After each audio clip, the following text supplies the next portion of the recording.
Hi, I'm Joon Park. I'm currently a full-time student at Boston College, and I'm in New York for my internship. So I grew up actually across the bridge in Fort Lee, New Jersey. Growing up in a very Korean neighborhood where homophobia is still very prevalent, I felt very lost. I really did not know how to navigate the fact that Korean culture is inherently a little effeminate, but also it's still so homophobic. So I was actually really fortunate enough to have parents who were very understanding.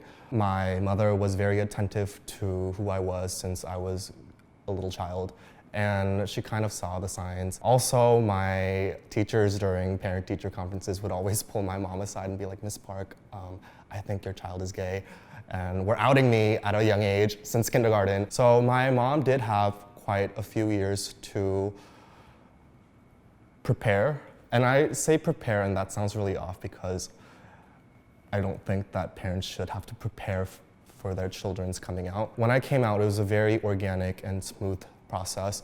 Also, I think that that's also due to the fact that my family is pretty detached from the Korean community. And so my mother really wasn't constrained to having to save face. And then going into high school, I moved out of Fort Lee into a county district high school. And I was so eager to erase and shed my Korean identity and found myself really latching onto whiteness because I saw that whiteness was very tasteful and more palatable than my Asian American identity. And for a long time, I was the token Asian person in my friend group. And convergently, I grew up feeling and being taught that queerness was a white American concept. And because I wanted to present myself as being more white, I really cranked up that queerness. I was super flamboyant, very out, very public about my queerness, and just was this queer token Asian friend, and coming into college changed a lot of that. I identify as a loud, unapologetic, queer person of color. And I say queer person of color all the time just because I think that my queerness and my POC identity are so inextricably linked. And I also don't identify as gay because for some reason I just conflate that with whiteness.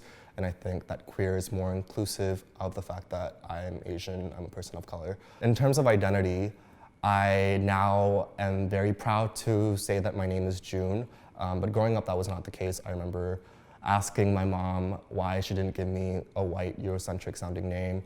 And I mean, she's an immigrant. She really didn't have access to that at the time. Growing up, I really loved The Sweet Life of Zack and Cody, and I had the hugest crush on Cody.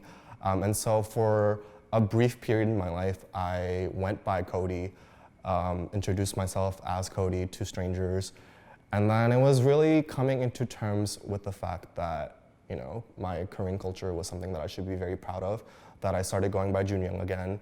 And then after that, it was understanding the intersection of my queerness and my Korean American identity that helped me kind of drop the young and stick to Joon, just because I think it's a really cool androgynous amalgamation of queer culture and my Korean identity.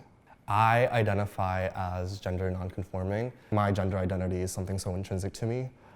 Regardless of when I'm, having a full face beat with makeup versus when I'm at home in basketball shorts, because, how I present myself isn't necessarily always going to coincide with my identity as a gender nonconforming person.